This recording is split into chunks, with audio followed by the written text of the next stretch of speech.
Okay, good morning, everyone. Before we start, let's recite the verse for beginning the sutra. Join palms. The unsurpassed, profound, and sublime Dharma is difficult to encounter even in a billion aeons. Today we see, hear, receive, and uphold it, vowing to fathom the true meaning of the Tathagata. Okay. Today we will continue the topic on the 50 demonic states of mind, which derived from the 5 skandhas or 5 aggregates. So each aggregate will have 10 situations need to pass through. If we don't handle carefully, it will become a demonic state. And personally, when I went through these 50 demonic states, it really helped me a lot to understand truly what was going on in the past when I participate retreat, and sometimes during my practice, some of them will happen. And so I hope I spend some time. I wanted to go through this 50 demonic state, even though it's kind of boring, but it's really helpful. So I hope that this this talk is helpful for you too. Okay, so let's quickly recap what we were talking about last time. We've already finished the 10 state about associate with form aggregate rupa. Okay, so that's already very advanced indeed. So for practitioners, we have different stages to train our mind. So in order to overcome the form aggregate, first we need to meditate to drop all the thoughts. And then you drop the thought doesn't mean that you detach from the thought, because when you're out of the samadhi, the thoughts will come back, and then you still have worry, you still afflict, you still have emotions. So we have to continue to practice until we totally detach from the thoughts. That means with and without thought, you are not bothered by those thoughts. And then this is a long process. Um, after this process, and it will get to the stage that only the essence of awareness remains. That means 2 aspects. The first aspect is our mind remain unmoved regardless the outside is moving or still. Okay, that means the 5 faculties do not grasp outwardly, and then the mind remain the same regardless the thoughts arise or perish. That means the 6th consciousness does not grasp the seeds in the 8th consciousness.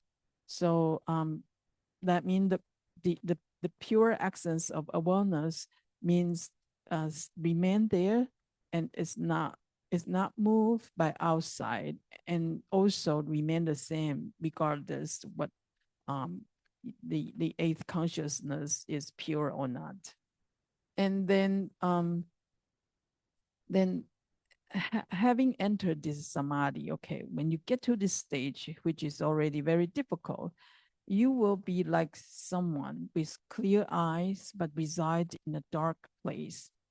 So you have your eyes open, and it's clear, your eye is clear, and unfortunately you are in a dark room.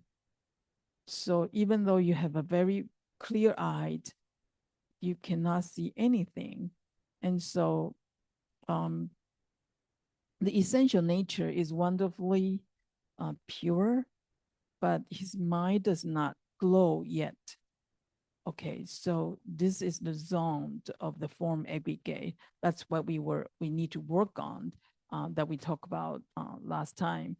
That, just to recap that what happened during the form aggregate, that you practice until your eye is clear and open, and yet it's you don't have light. It's not luminous from within, so you feel like in a dark place you cannot see anything. So, and further, if your mind glowing, you will clearly perceive all the 10 directions of space, and then darkness disappear. It is called the ending of rupa, and you will then transcend the turbid of time. So the illusion of, and for the form aggregates, the illusion of solidification is the basis of this aggregate. So when the form, the thing is illusory, and yet we grasp it as real, and then it solidified the illusory things, and that's the where the form aggregates come from. And so we talk about 10 situations that through the practice, if you deepen your samadhi, and it's not sequential, but it's more likely go this way. The body can penetrate objects. For example, you can penetrate the wall, and you can, punch through the, your finger can went through the table, something like that. And then your body becomes transparent. That means the example is you can pick out the worm in your intestine out of your body, and you're not hurting your body, and the worm did not get hurt either. And so that, because you overcome the form aggregate at certain points. So if you remember the story of that there's a master that he once swallowed the, what is that called? The nails, swallow a whole bunch of nails because he went, there is a king, he forced that master to marry his princess. And so the disciple also want to marry someone because the master has a woman. And then so I think the story go like that.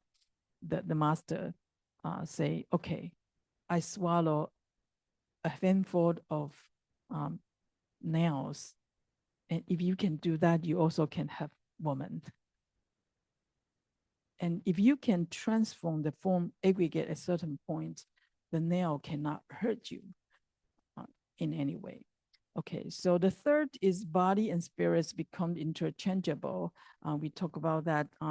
Sometimes your body can support your spirit, and sometimes vice versa.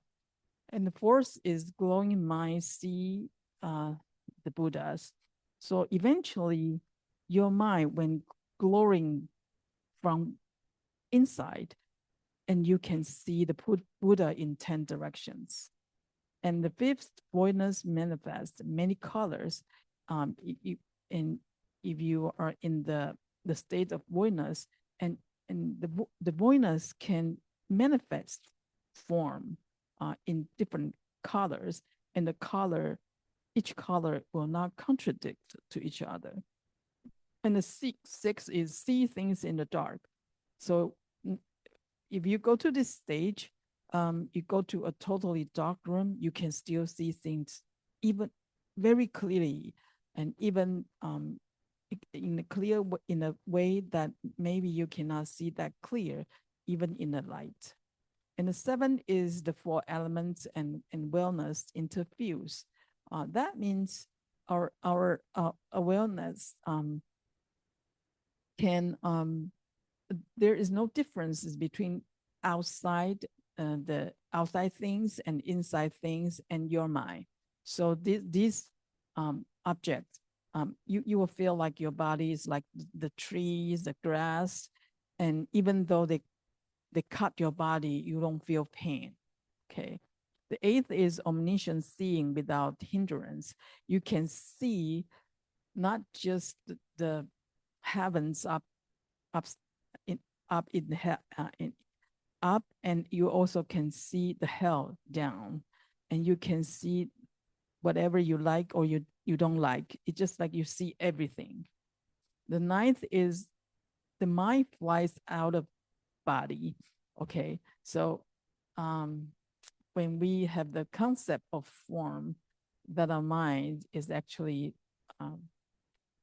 kind of framed in this body, if you can transcend certain levels of, which is higher levels of form aggregates, your mind can actually get out of this body temporarily. Okay, so it just accidentally, your mind can get out of this body.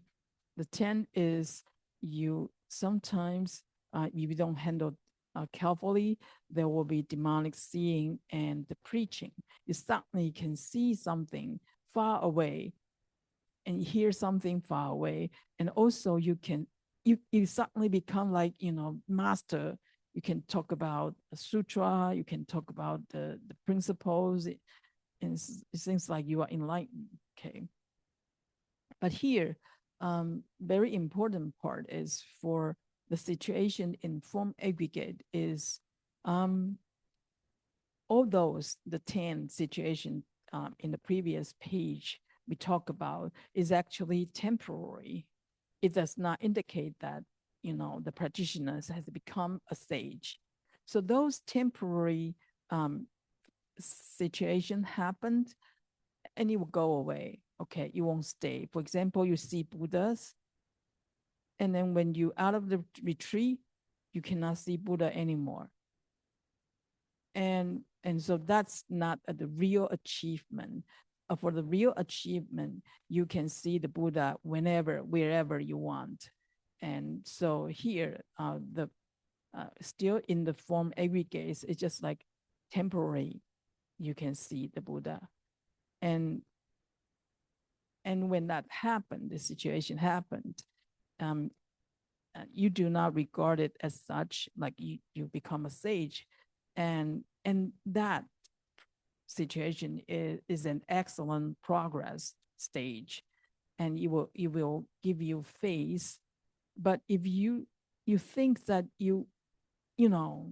I'm really achieved something and I become something like saint or a sage, then you will easily succumb to demons. Okay, so that's what Buddha emphasized to Ananda. Now, here we with this talk, we will continue to talk about the other two.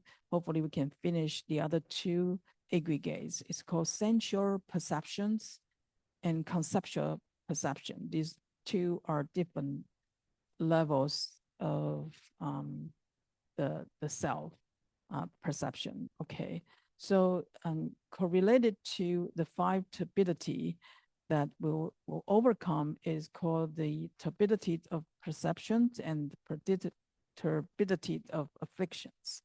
And these two that we will talk about today. Okay. Sorry about this. I spent a lot of time to kind of modify the translations, and not through the chat GPT, okay? Is like through the understanding of different versions of commentary from different master. And I picked the one that more close to what my understanding from our master. So that's I kind of cite the original sutra here, so that you can use it as a reference, both Chinese and English. So when we next we will talk about the 10 demonic state associated with sensual perception aggregate. So when the practitioners practice samapati and samatha, like we talked about previously, the whole Śurangama Sutra span a lot of chapters, talk about the practice of shamatha and samapati. And so when practitioners continue follow the method to practice and eventually seized the form aggregate, okay, and what would happen? He will see the minds of all Buddhas in his mind, okay, just like the reflections in the bright mirror. The mirror is bright, no dust on it, and also very it's very flat and shiny, and so you can reflect whatever in front of you. And now if you can see the form aggregates, your mind is so flat and shiny, so you can reflect all the Buddhas in your mind. Yet, he has obtained something, but he don't know how to use it, the mind, okay? It's like a person experience paralysis in the night. I don't know if you have experienced that. I personally did before, that you sleep, if suddenly your body cannot move, but your mind is clear and your hands and legs are intact, but you have no control to move your body. And that's what happened, the analogy to what had happened right now. If a practitioner can see the form aggregate, okay, and his mind can reflect Buddha's pure mind, but so his mind is clear, and he has legs and hands, but he doesn't know how to. He has no control to exercise the legs and hands. Okay, that means you know the mind, but you don't know how to exercise your mind because the all attachment friend you there. Okay, even though you can get out of the body, your mind can get in and out of the body, but you don't know how to exercise it. So now, if the paralysis subsides, you overcome this, and the practitioner's mind will be able to leave his body and look back and see his own face and be free to stay or go without further hindrance.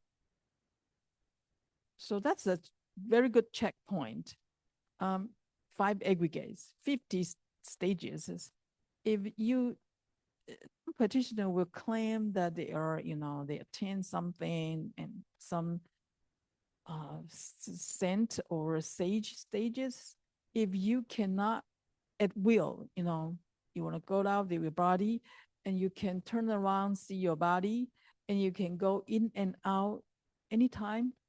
If your mind cannot do that, you're not there yet. The first 10, you did not even overcome the form aggregate yet. Okay, so if you can do that, this is a checkpoint. You end this so-called this is the end of the sensual perception aggregate, and you will now transcend the turbidity of perception. Okay, so when you overcome the form aggregates, and then you will be in the zone of sensual perception aggregates. Only when you overcome, when you overcome the sensual perception aggregates, then you will be able to, in and out. And when contemplate its sources, how this sensual perception aggregate arises, its basis lies on the deluded awareness of the illusory body. That means our mind attached to this body, our deluded awareness, deluded mind grasped this illusory body of 4 elements. When that happened, basically, we would think that this body of the 4 elements is our true body, and the awareness that can sense, perceive, is our true mind. And ever since then, we will think our mind is in this body. So that's why our mind cannot get out of this body. Only when we overcome or end the sensual perception aggregates, our mind can in and out of the body.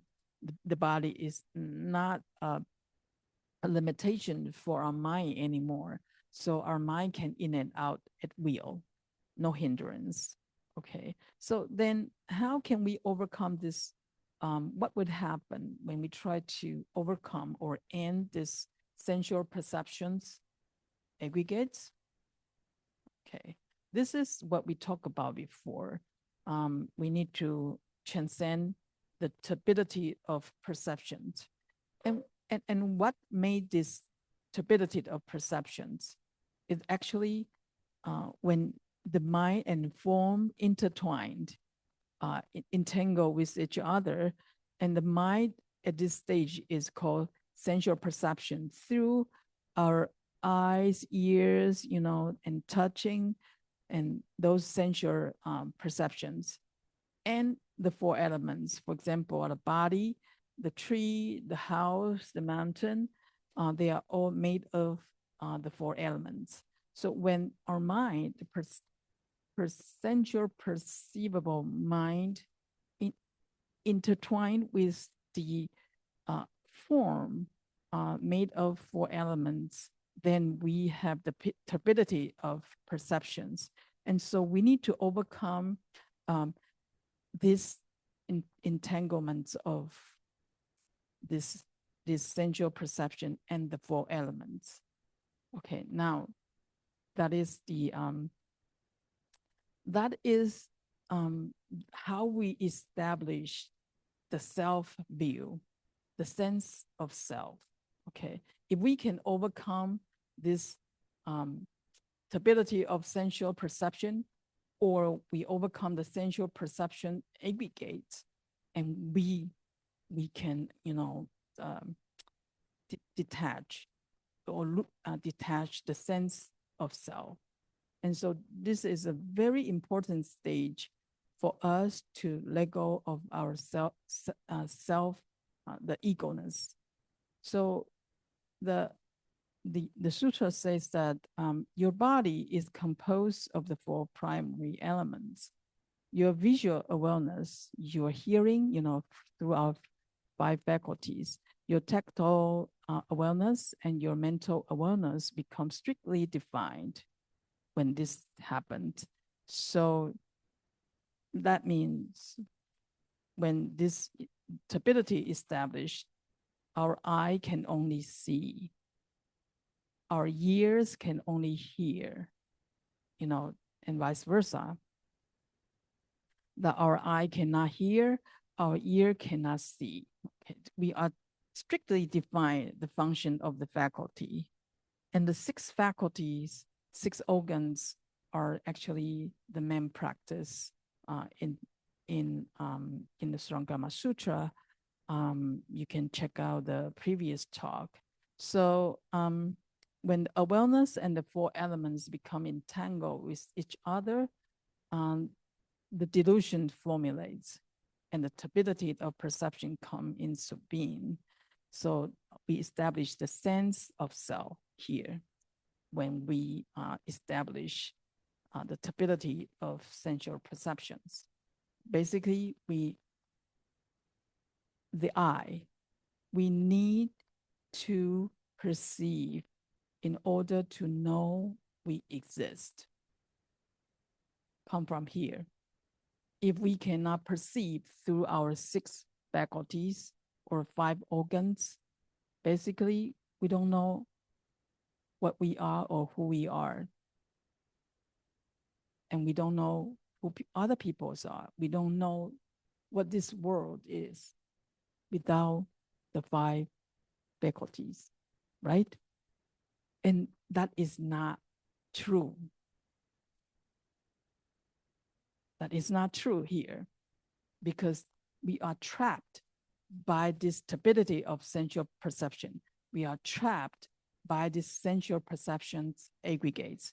That's why we will deep down think, if our six faculties do not function, and we don't know how to know or see. Okay. Now, through the 10 situations that we are going to talk about now, and the sutra always repeat the same sentence here. So I'm going to, this is very important, and so I just talk about this in the beginning, and I'm not going to mention that later when I try to share the 10 situation. So a Buddha says that the following, when the following progress or situation happens, they are not the saintly state. And if he understands this, it's not saintly state, and it will in time disappear. So when we meditate, and during the retreat, a lot of things would happen. And some of them are good things, we are so proud of it. I have some special experience. But here, Buddha says, sorry, that's not it. And you have noted that's not it. And that experience will disappear. Okay. And however, if practitioner regarded as sainthood, and he will succumb to the demon, and it will control the practitioner's mind. And the practitioner will lose the benefit from the dhyana, the samadhi power, and fall into the lower state. So the reason why you have this experience, because you enter into the deep samadhi, you have some dhyana benefit, and that's why you have this experience. But if you attach this experience, then it's very possible that the demon will come to you, and then you lose the power of your samadhi, and you kind of enter into the lower state. So that's what Buddhas say for each condition or each situation that will happen. So first, okay, so the sensual perception aggregates in this zone, and you will see that the 10 situations, they all come from, the sensual feeling or sensual reactions out of your mind and body. So that's why during the retreat, always the master will tell the practitioner, you cannot attach to any sensual feelings. It's not it. If you attach to it, it will end up in a demonic state. Okay. So the first one is the grief out of depressions. Because when we enter into a very certain levels of samadhi, actually we will attain the so-called great brightness. The mind, or you will quote unquote see brightness. Okay. And if you over suppressed this glowing mind, and what would happen is you will give rise to boundless grief. He will look upon even mosquitoes and worms as his own children with grief and burst into tears without knowing why. Okay.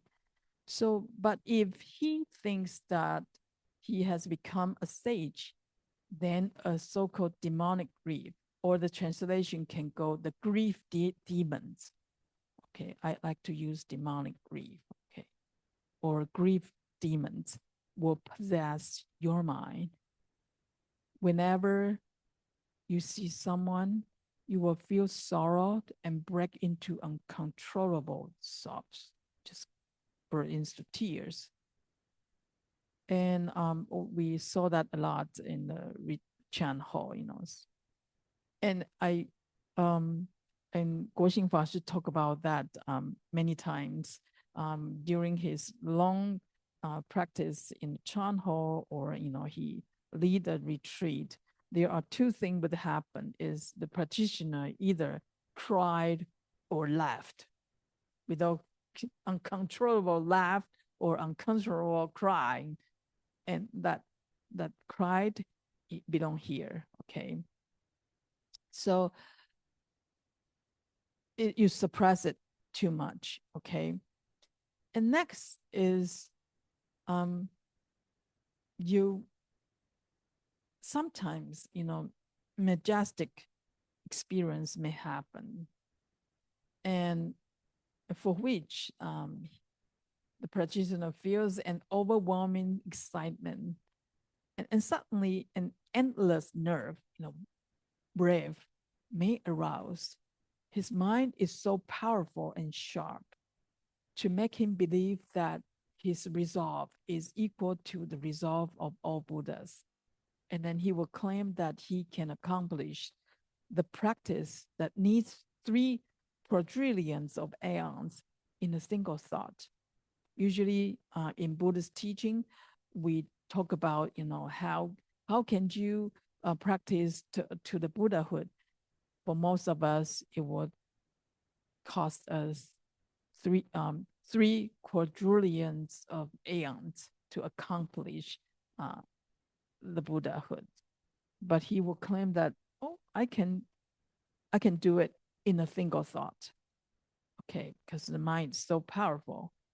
And if he regarded as sanity, means he thinks that he already attained the sainthood, then a demonic wildness or a wild demon will possess his mind, and he will boost his achievement and become super arrogant. That happened to a lot of teacher. Actually, I would say if you go to this stage, you're already very you can be the teacher, high practitioners when you go to the second stage of aggregates. And sometimes, but also, teacher has different levels, right? If the teacher has no teacher, sometimes the teacher will in trouble, because when things happen, he doesn't know what had happened, and he would sometimes think that he has already achieved some, enlightenment or something, without knowing that actually this is just a situation or progress during your practice, and it's temporary experience, and you have to let go. And if you think that's dramatic, and you become very cocky and arrogant, then sometimes you were possessed by a demonic wildness. Okay, so that's wildness out of surpassing. You overestimate your experience, and you think that you are the same level as the Buddha. Okay, I don't know the translation of wildness. In Chinese, is 狂妄. Okay, and the third one is called recollections out of unbalanced samadhi. Here, you will see some example that the samadhi and wisdom are not balanced, something will happen. So our master Sheng Yan always in the retreat remind all the practitioners that we have to balance our practice of wisdom and samadhi. You cannot just focus on one part and ignore the other, because some situation will happen. So here, if the practitioners makes no headway but loses his previous state when looking back, his wisdom gets weakened and see nothing ahead. Suddenly, an overwhelming feeling of inner thirsty aroused. He kept indulging in these recollections and mistaken it as diligence. Okay. Actually, that also happened a lot for nowadays practitioners when we focus more on the samadhi practice and pay less attention to cultivate wisdom. If we don't use the method correctly, the Hua told, the silent intonation, counting the breath, following the breath. If we don't use the method correctly, it will easily, even the Hua told, tend to become a samadhi practice. If we don't know how to correct it, and we will spend years without cultivate our wisdom, and then the samadhi always emphasize the samadhi practice. And what would happen, it sometimes happened to me too. You feel like every time you use the method and you quickly enter into the stage that you enter before, but you don't know what to expect. And sometimes you look back, you lose that power to the state of experience as well, and you end up in nowhere, and just practice and no thought. You have no thought. You peace and calm, and so what? You just keep repeating that experience of samadhi and end up nowhere. And so you will, just trying to, you wanted to know, what I can move next step, and you just keep doing it. It seems like you are very diligent in practice, but actually you end up nowhere. You don't know what to do. And but you practice very diligently. Okay. So when this happens, okay, when this happens, just keep doing it, repeating it, and don't regard it as a sainthood. And otherwise, a demonic recollection will possess that person and suspend his mind in that state and day and night. Okay, so when samadhi is much more than the wisdom, you will always go to, that state of with samadhi and don't know where to go. It's like when Sifu talk about silent illumination, you are like a cold stone. No, you stone and sink it in the cold water. No matter how long you sit, just like it, you can sit for many, many years and just like a stone in the cold water. And you sit well, and you're very diligent, You can sit hours, days. And the fourth is the other way around. you overconfidence out of unbalanced wisdom. So when a practitioner develops his wisdom more strongly than his samadhi, what happened? As a result, he may lose himself in a fears boundless. He will cherish a belief in his own superiority and consider himself as, he has become Varachana, Buddha, a very high Buddha. He will be content with what he believes he has achieved, which is actually not much.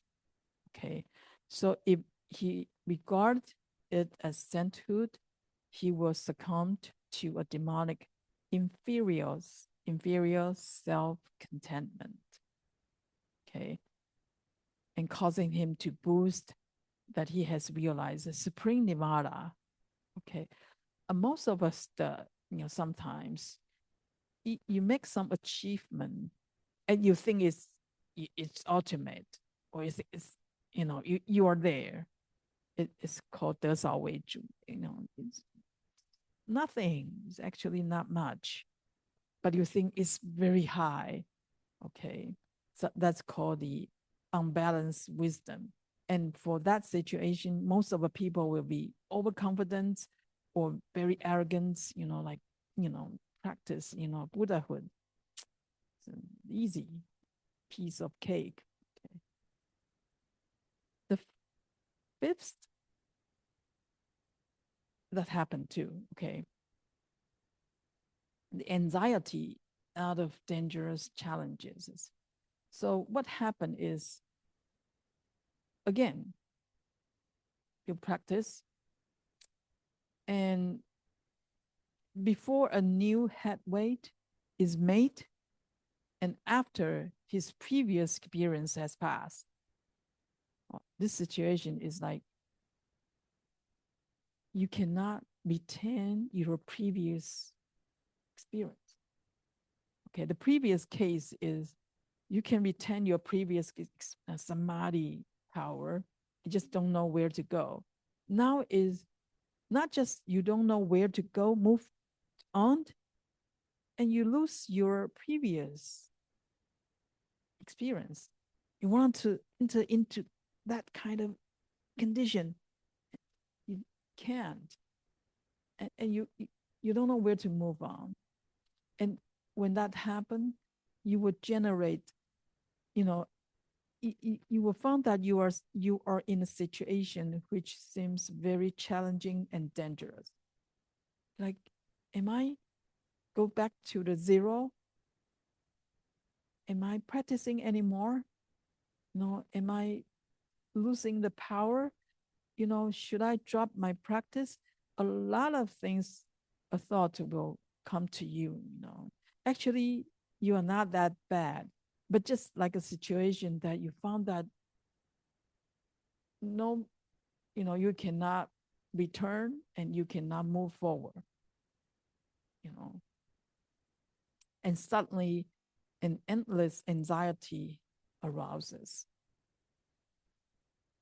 to possess the practitioners. He seems to sit on that hot iron bed or to drink poisonous medicines. He may seek help to end his life. Sorry, the typo. For freedom.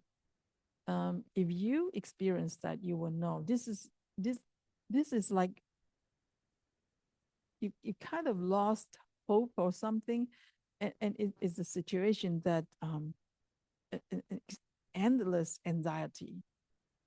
So you even want someone, to end your life and see the freedoms. Okay. And practitioner need to know that, okay, of course, this is not a saintly state, and also this is temporary.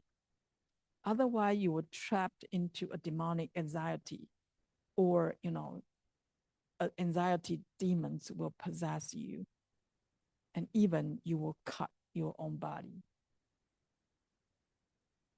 Okay, so that could happen. The sixth is generate joy out of feeling peace in mind. Well, this happened to a lot of practitioners. And when you dwelling in a state of purity, the mind settle in peace. Suddenly, an infinite joy arouses, and his mind filled with joy, but he loses control of it. Joy. In the previous case is you feel grief, right? Now you feel joy. And if these joys will make you feel like, oh, am I go to, probably the second dhyana, something, the joy is so good. And if you regard it as a saintly state of this joy, and you will succumb to a demonic joy, or you are possessed by the joy demon, and that will control your mind. So he laughed without causes when seeing others and sings and dance in the street, boasting of his realization of unhindered liberations. Okay, so in the retreat, you can see some people just laughed, dance or sing, and they have no control of it. So sometimes the Shifu will, send people, grab them out, do something to stop them. And this, sometimes you go sleep and it will be gone. So just remember, when the things happen, no matter it looks bad or looks good, when you have no control of it, usually that's temporary experience and you have to let it go. And when you realize this, it's a temporary experience, then it will go away. Okay. And the seventh is arrogance out of superiority. And this is like the practitioner may think that he has achieved for realization. And suddenly, without any reason, self-conceit arouse, together with all kinds of arrogance. Okay, I'm not going to talk about. There are 4 types of arrogance that happen to all of us, and this come out. Even all the Buddhas are nothing to him. You were like, I'm Buddha. Still more so the less advanced Sravakas and Potiyaka Buddhas. Even he thinks the Buddha is nothing, and let alone the Sravaka and Potiyaka Buddhas. This kind of arrogance, superior arrogance will arise. And if that pride or that arrogance actually just, you are not purposely doing that. It just naturally out of your mind. You just think that, Buddha just, nothing special. I'm like Buddha. It's not like, it's through deep samadhi, the mind revealed that way. Okay, it's not like ordinary people in the daily situation. We are very arrogant and just boost like, it's nothing. It's not like, okay, it's not intentionally or on purposely arise this arrogance or a superior mind state. It's like you entered, remember, you already enter into the samadhi deeply, and you think that everything is fulfilled. You found that you suddenly realize you don't need to do anything. Everything is fulfilled. Everyone is Buddha. I'm the Buddha. Sounds like enlightenment, right? It sounds like enlightenment. You see it, but it's not. Okay. So we have to, a practitioner need to identify when that happens, need to be aware of that and let go. This is a temporary situation. Otherwise, we will be possessed by arrogant, a demonic arrogance. Okay. And when that happens, if you let it go, and or if you possessed by arrogance demons, you will refuse to bow. When you visit stupa or temples, and even he will destroy sutras and images of Buddhas, etc. Sounds like, when you read a koan, Chinese koan, there are some master, right? Burn the Buddha statue, like,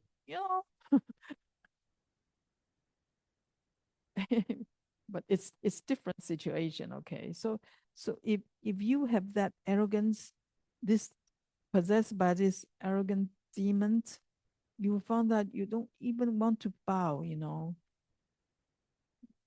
and this will be the checkpoint. And the eighth is called satisfactions out of peace and ease. The practitioner may achieve the condition of bright purity and awaken to the profound noumenon. Kind of like you kind of understand the final principles, the ultimate principles, to which he conforms, thereby suddenly experiencing infinite peace and ease. Not just peace and ease, it's infinite peace and ease. Okay.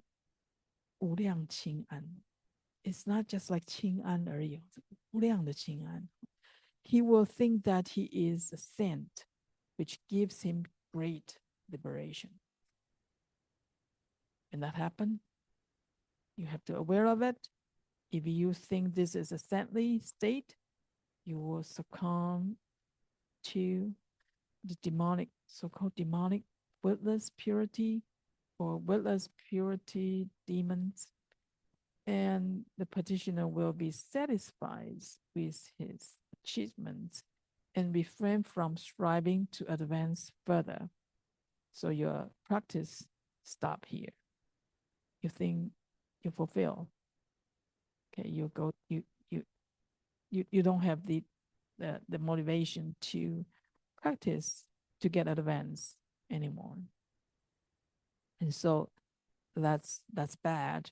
So all the practitioners need to be aware of this called infinite peace and ease. When it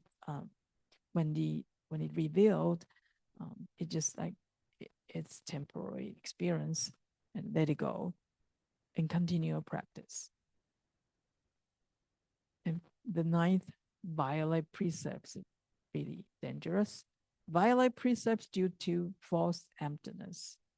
Okay, we all want to practice and see the nature of emptiness, right? We keep talking about the nature of emptiness all the time. It seems like that the true nature of everything, the nature of emptiness. Unfortunately, the nature of emptiness is not describable, and nobody knows what that is until you really attend it. And before you attain the true nature of emptiness, there are a lot of false experience about emptiness that we need to be aware of. So the practitioner may mistake the appearing bright voidness as the nature of emptiness. The voidness, the vast voidness, and it's bright, vast. Sounds very similar with the description by the enlightened master, right? The void, the vast brightness and voidness, and thereby, and when they get to that stage, they, however, will turn to this so-called forever extinctions. And the thing is this is the nature of emptiness, the bright voidness, and which implies that the law of causality, the law of causality is invalid. You don't need the principle of causes and consequence does not follow. And this voidness causes him to develop an empty mind, which implies annihilation. This is very dangerous when practitioners go to this way, annihilations, because he experienced the so-called right voidness, and he mistakenly think that this is it. This is what Buddha talked about, the nature of emptiness. And so if he attached to this experience, he will succumb to the demonic emptiness, or the emptiness demon, and cause him to criticize those observing the precepts. He will criticize those follow the precept belongs to Hinayana, and claim that, Bodhisattva passed. Bodhisattva awakened to void can dispense with all the prohibition. It's like you will say, oh, I'm the Bodhisattva past practitioner, right? I don't need to follow the precept. I should follow Qigong, drink alcohol, have wives, and have sex, though you break the precepts, okay? Because everything is bright awareness already, nothing is real. And so you don't need to follow the precepts anymore. Okay. That's one situation. The last two situations are about breaking the precepts, which is also is very high and is very dangerous. Okay. The 10th is called sexual desires out of samadhi. Okay. Samadhi. I don't know. The practitioners may cling to the empty voidness. We talk about the empty voidness. And if you continue practice, it might penetrate to your mind and your bones. What does that mean? That voidness you experience penetrate to your mind and bones. Okay.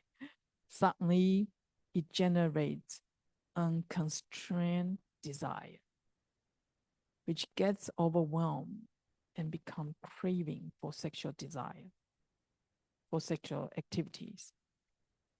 Without enough wisdom, he erroneously fall into all sorts of desire.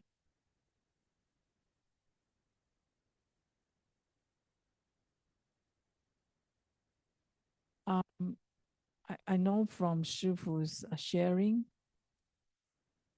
a lot of practitioners that happen to even entry levels of practitioners.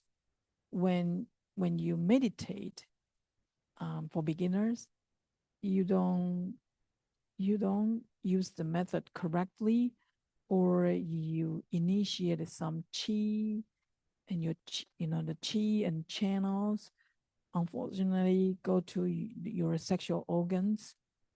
You generate the sexual desires. You cannot control it. It's overwhelmed. Okay.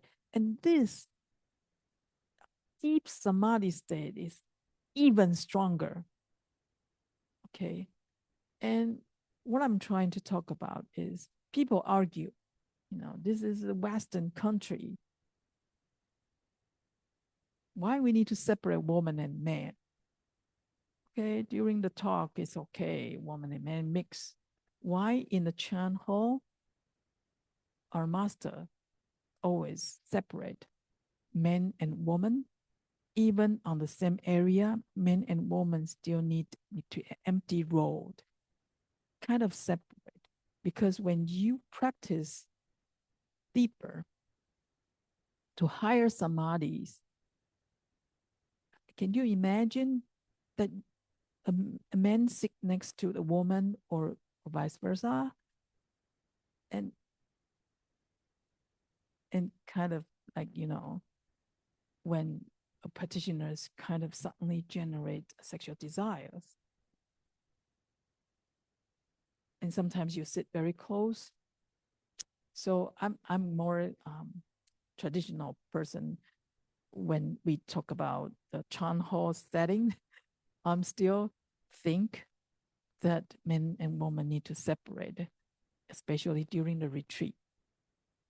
10 days, 30 days retreat, very advanced retreat, because this might happen.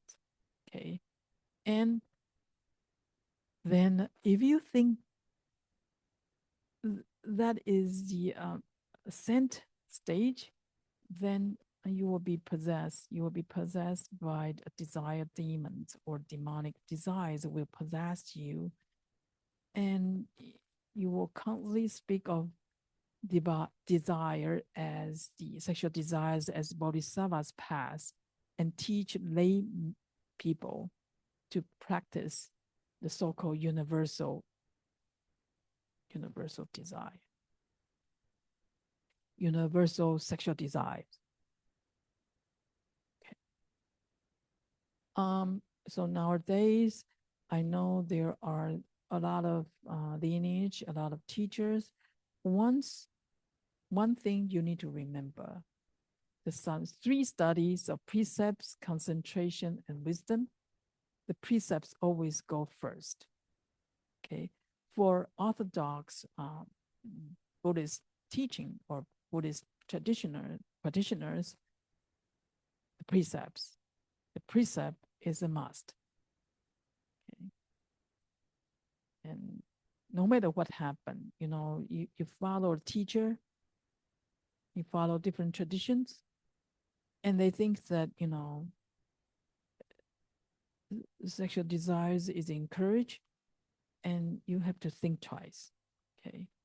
Because the whole Śurangama Sutra, starting with Ananda's sexual problem with the woman, and that's why Buddha talk about the whole Śurangama Sutra, because the incident of Ananda almost break the precepts with a woman. And throughout the Śurangama Sutra, Buddha keep telling us, this, you have to follow the precept. The sexual desires is a problem for our life and death. It's a deep problem for us that cannot see our true nature. Okay? Because this is a very, very strong desire for all of us. Who can overcome this sexual desire? Our heart. So don't teasing on people, oh, you have sexual desire. Every one of us has sexual desires, but the problem is how we handle it. And because only when you achieve to a certain levels of stage, that you can really truly let go of this sexual desires. And so now the 10 situation Buddha the reminder from the Buddha, these 10 states may manifest. When these beings practice meditation in stillness and interact with the sense perception aggregates, they may be dulled and confused by these experiences, and they will no longer be capable of taking a proper measure of themselves. So when faced with these situations, they will even more confused. And in their failure to know themselves, they will make the claim that they have reached the level of a sage. By doing so, they break the rule against lying and so cause them to fall into the so-called unrelenting hell. It's very hard to get out. So this sensual perception aggregate, sexual desire is also very essential, okay, and sensual desire. So this is a very crucial step for all the practitioners to overcome our sensual desire, not just the sexual desire, also our eyes, our ears, smell, taste, touching, everything. Those essential desires that we need to overcome by end the sensual perception aggregate. How? Those sensual perceptions through our six faculties grasp these four elements: body, grasp the other's body, the environment, that whatever made of the four elements. So the form is form, the mind is mind. When this form and mind entangle, we trap our mind and we generate desire, sensual desires out of it, because our faculty tend to grasp the form and it will make us feel good. Okay. And that's how we claim the self. Self. Okay. I need to go faster. Next, 10 situation associated with conception aggregate. Now, this perception is conceptualization perception. The previous is sensual perception, and this is conception perception. Okay, so when a practitioner ends the sensual perception aggregate, although he is still in the worldly stream, it's not a scent yet. His mind can now leave his body like a bird leave its cage at his will. Starting from this human body, he is capable now of making progress along the 60 stages all the way to the Buddhahood, and obtain the mind-made body that can go anywhere without hindrance. Mind-made body is also another topic along the 60 stages of sainthood, or 6 stages of the Buddhahood, okay? And when you go to the Bodhisattva stage, your mind-made body is more powerful. So that's why you can go anywhere to help any beings, okay? And he is like someone who talks in his sleep. Now, even though you can overcome the sensual perception aggregate, you are still like someone, asleep. And although he does not know what he says, the people sleep and talk, right? And when he sleep and talk, he doesn't know what he was talking about. But the words he speak out is in order for other people to understand. This is an analogy, okay? This is the third zone of conception aggregate. So if the thought stop arising, all superfluous cognition dissipate. Then his mind of awareness cease to be defiled. He will completely clear about the beginning and the end of each life and death of each realm. So he understands every being in every realms, the beginning and the end of each life and death.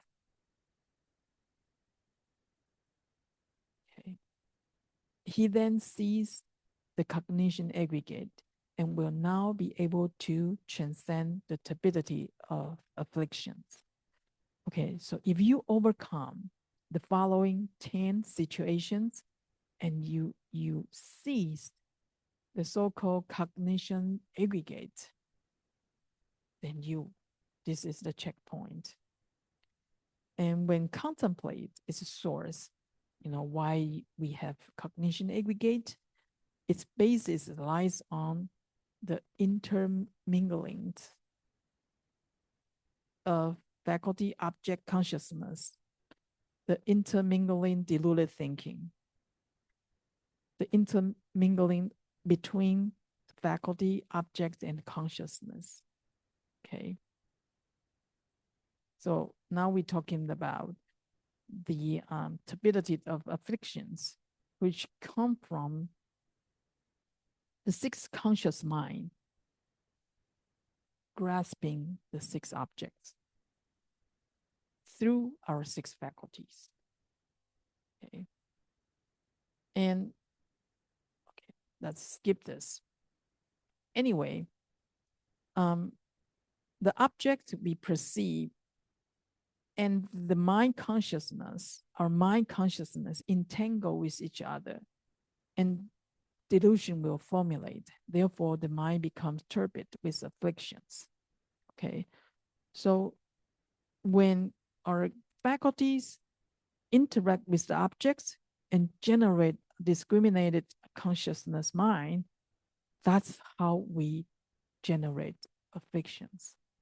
Okay, and of course, there's a very complicated mechanism. If we study Yogacara, you will know, the 18, the six faculties with the six objects and the six consciousness or the eight consciousness. It's a very complicated mechanism, but it is the key player for us to generate afflictions. Now we have to overcome this. When good practitioners no longer experience the aggregate of sensual perceptions, he will not give rise to any harmful anxiety. Okay. The anxiety is emotion, right? Now, okay, the previous 10 situations from the sensual perception aggregates, basically, you will be possessed by the demon, right? The situations happen in cognition aggregate because the practitioner no longer give rise to any harmful anxiety. And he will experience light, and since he has no anxiety, so the demon cannot possess that practitioner.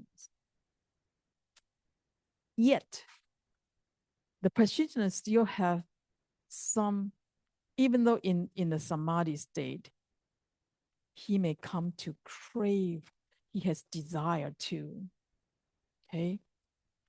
And what the demon would do is the demon will possess other persons, not the practitioners. The demon will, once the practitioners, the very high practitioners who does not give rise to any harmful anxiety already, but in a deep samadhi state, he still have some desire, the craving, not sexual desire, but some attachment, then the demon has a chance to possess people around him. And that person possessed by the demon does not know he was possessed by the demon. And he will start to preach, and he start to behave in a way that he will claim that himself has entered the supreme nirvana. He is already very high master. this has happened to all this 10 situation, okay? So when that practitioner, which is already very high level, will encounter that the other person who was possessed by the demon, to teach him in return and to break his samadhi power or mislead that high practitioners. Am I clear? The previous is the demon possessed the practitioner directly. Now this level is the demon cannot possess you because you don't generate harmful anxiety. But when you deep samadhi, because all those desires still in your eighth consciousness, right? And that original planted seed was still sprouting. And that is the chance that the demon is very smart. Possess the people around you and let that person become super master and come to teach you, to practice higher, but mislead you. So we say the higher the practitioner is, the higher the demon is. Now the demon need to be higher than you, right? And at some point mislead you. Okay. That's what we were talking about now. When he is, and the demon, when he manipulate that the other person and influence you and mislead you and break your samadhi power or lead you to break the precepts, and he feel boring, you leave. Now the teacher and you, the practitioners, will suffer all the misery inflicted by the royal law because you break the law, break the precepts. And suddenly that teacher, possessed by the demon, does everything. You become ordinary people. And you just get lost, like, what? You should first clear about these temptations to avoid returning to Saha world. But if you are deluded and do not recognize it, you will fall into the intermittent health.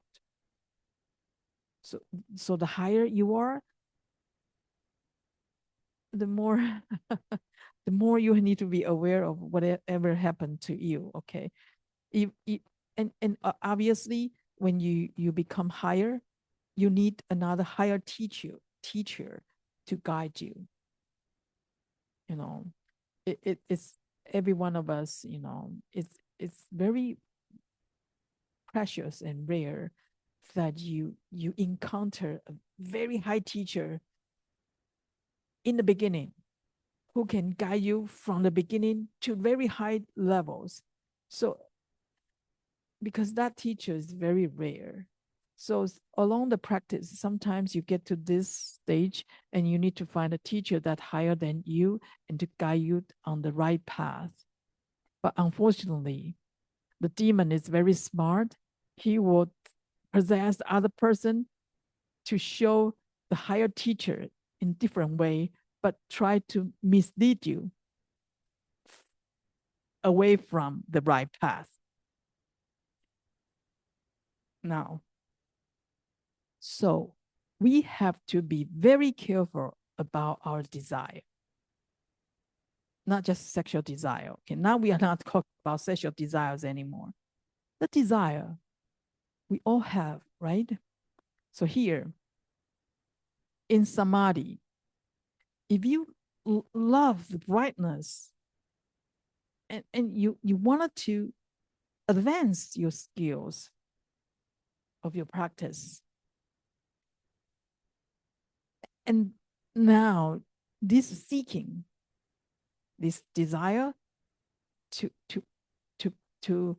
want to have more skillful practice, to advance your practice, become a chance for the demon to possess other people, and that other people will show him excellent teachings and waver his mind, waver the samadhi mind, and to break the precepts and generate desire. The so-called uncanny ghost, he possessed that other people, and he will start to predicting extraordinary occurrence. Okay. Wow. Right nowadays, a lot of prophets, right? Prophetise, they predict what would happen, predict the war, predict the death of famous people, predict the stock market, predict your future, predict a lot of things. And you feel like, oh, he's good. He's really high practitioners. That's why he knew. And he used this prediction of some special events and make you believe in him. And then he will start to frighten you and start to, use up your money. You have to pay certain money so that you can do, a lot of religions end up some of the lineage, not orthodox. And when he successfully break your samadhi power and eat up all your money, and he will leave that possessed people and both that the other people and you and the practitioners will end up in the miserable situation. Okay, so here, so if you read the master's comments, the guidance for practice, always will say that no seeking. Do not seek anything. When you already in samadhi, if you want to seek something, you are in trouble. No seeking. No craving for something or no seeking. 无所求 is very important. No seeking. Even though you want to develop your skills to advance your practice, it's already no. Okay. I'm going to go faster. Okay. And the next one is you want to seek more experiences. Oh, you like to, so-called roaming far and wide. You like to go learn from many different teachers in many different traditions.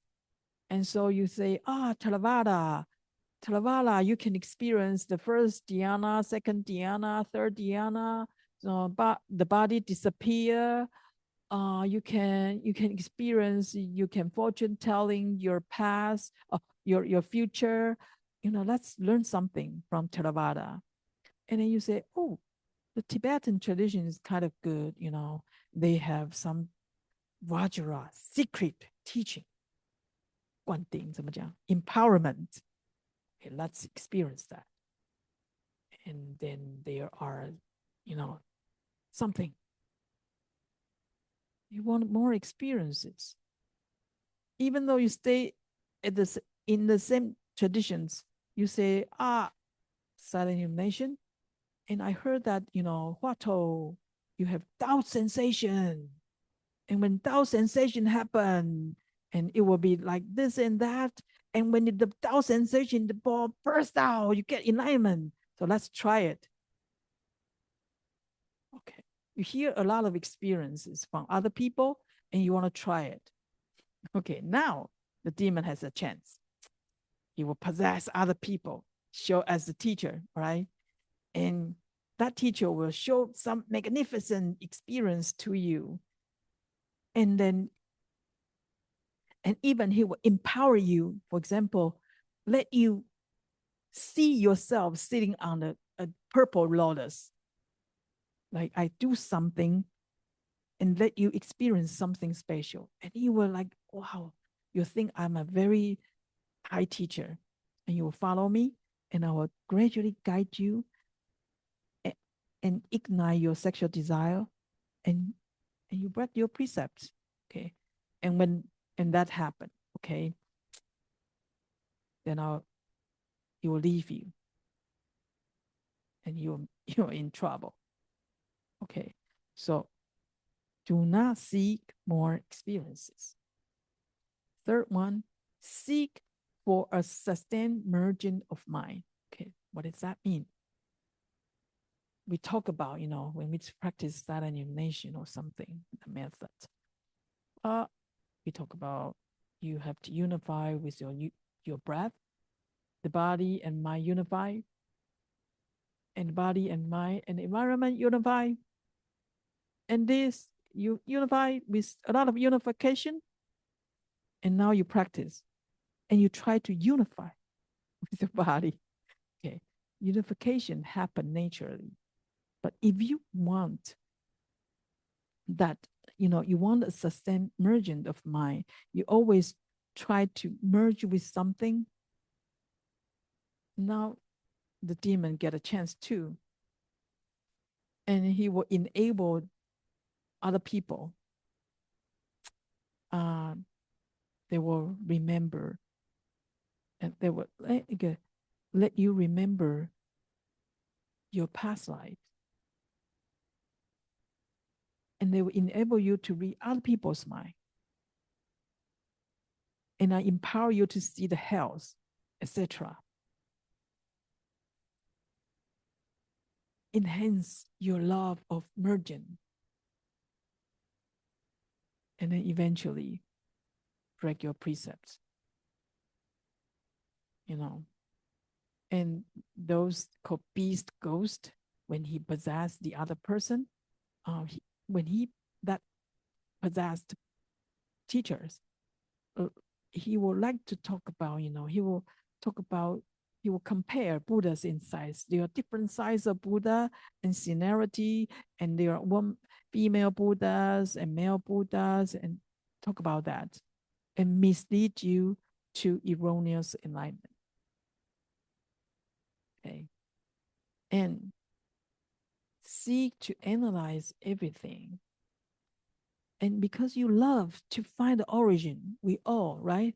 I want to know the origin of life. I wanted to know origin of everything. So you have a lot of questions and you want to analyze them. Now, demon get a chance. He will possess someone and showed the all-inspiring authority to subdue the practitioner's mind. Right? There are, Chinese say a lot of things. Do a lot of things to convince you and eventually push your analyzed mind to break the precepts. It's called nauseous ghost. And he would declare the possessed people, the people got possessed, would declare that the eyes, ears, nose, tongue are pure land, and that the male and female organs are the apples of Bodhi and Nirvana. So no problem, have sex. Oh, so use, you take advantage of your, you tend to, an analytical mind, and through some experiences to generate the authority to subdue your mind, and you eventually give you some reasoning, and let you follow the logic of that reasoning, and lead you to break the precepts. Okay. Probably I cannot finish, but here I think we can quickly go through it. If you like psychic responses and ability seek communion, 感应, okay, you have problem too. And whatever, he will tell you, he will manifest, possess other people and manifest like 1,000, 100,000 years old and convince you that I was your teacher in your previous life. Follow me. And you generate strong affinity with that teacher and eventually lead you to break the precepts. Okay. And if you enjoy silent and secluded places, you aptly seek quietude. Also the problem too. And the demon has a chance to show the power, say, okay, you're, even though you're still alive, I've already know what will happen to you in the future. For example, you're going to become a cat, right? And so he will step on behind you. It seems like you have a tail. Cat has a tail, right? It seems like you are a cat already, and the tail it stick out, and he stick on it, and that person cannot move, for example, and show you that, see, I told you, you are a cat already. I step on tail and you cannot move. Okay. And, eventually the purpose of the demon is to use the other people, and to convince you and generate authority so you can follow them, follow their instructions, and eventually break the precepts. No seeking, even the quietude. And if you strive for more learning, craving to know your past life, that's already another problem. Okay, he will demonstrate some miracles and so on and so forth. Okay, again, the purpose is to always lead the practitioners to violate the precepts, or almost. If you cling to super knowledge, seek for supernatural power, that's also the problem. Okay, you have to be aware that during the practice, we can no seeking to anything. And if you even strive for nirvana, you want to seek for deep emptiness, and you want to achieve nirvana, that's also the problem. Okay. And again, they will show something to convince you, and you follow that possessed teacher, and you break your precepts. The last one, seek longevity. You quest for eternity. It's also a problem. Okay, they will show they can travel everywhere, anytime, in the blink of an eye. Okay, and it manifests like a Buddha is manifesting, and also that spirit will take advantage of that and lead you for sexual activity, or violate the precepts. Okay, end. 5 minutes. Okay, sorry. Buddha's reminder: those demons will join communities of monastic. Okay, Buddha talk about that all the time. You have enemy outside, that's easy to identify, right? If they manifest as your friends, or the same people in the same community, especially as a monastic, that's really, really hard. And they will claim that if they already attend the right and universal awakening of the Buddha. And I think the checkpoint is, if that, no matter it's monastic or not, okay, even the monastic, they praise sexual desires and encourage people to violate the Buddha's regulation or the precepts, don't follow them. Otherwise, the demon will take control of practitioner's mind, and not just one life, for the practitioner's next 9 lives, or for as many as 100 lives. Okay. Once you are possessed by them, or you are controlled by the demons, that's your price to pay. Okay, so Ananda, very sincere to tell Ananda, there is no need for you to attain Nirvana right now. Okay, you listen to the Śurangama Sutra, get to the end. Though you have reached the stage beyond all studies, you should fulfill your vow to re-enter this world in the Dharma ending age, to exercise your great compassion and to deliver those living beings whose minds are set on right belief, so that they will not be troubled by demons, but realize right knowledge. Okay, end. So dangerous, okay? This is all, it's just like the third aggregate, okay? We go through the form aggregate and sensual perceptional aggregate, and now is conceptualized perception aggregate is already really hard to you have to be very alert. The higher you go, the more alert you need to have, okay? And next year, I'll talk about the volition aggregates and consciousness aggregate. It's more deep and more dangerous and more difficult to overcome. Okay, sorry about the overtime and no time for question.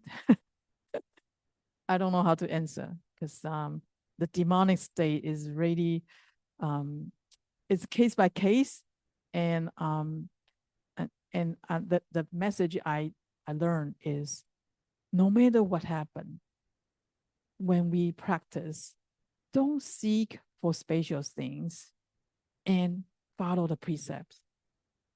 Whatever end up for you to break the precept is not the right way to go. Precepts, samadhi, and wisdom always go together. There is a reason. And why we talk about the precept is important. The whole Śurangama Sutra mentioned that, okay? And so we have to go back again and again. Okay, let's transfer the merit. Please join palms. May the virtuous merits adorn and glorify the Pure Land of the Buddhas. Upwardly, we repay the 4 layers of gratitude. Downwardly, we alleviate the sufferings of the 3 destinies. May those who see and hear the Dharma generate body-mind, exhausting this body of retribution. May we be born in the land of supreme bliss.